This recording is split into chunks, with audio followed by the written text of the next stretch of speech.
So as we think about yesterday's conversation, we talked about the small wins and we talked about the proof. Today, I want you to think about acting bigger.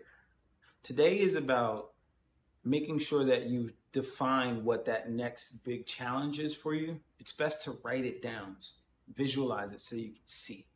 Okay. From there, you want to be able to equip yourself to gather resources, do the research, discuss it with someone else, but you don't want to discuss it with someone who doesn't have experience in the realm you're looking to work. Then you want to dedicate time daily towards the type of work you need to do and activities you need to do to accomplish the goal. Consistency is key. Share your progress with that person, with a mentor or a friend, okay? You want to get feedback. You want to refine. You want to adjust, and then you want to make improvements on what you've been able to accomplish so far. And whenever you hit that wall, just go back to what we said the day before.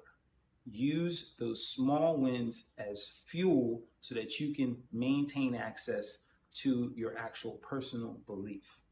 You don't want to just use the belief. You want to use the power in knowing that you've accomplished things before so that you can use that to project forward in your ability to be able to accomplish moving in the right direction.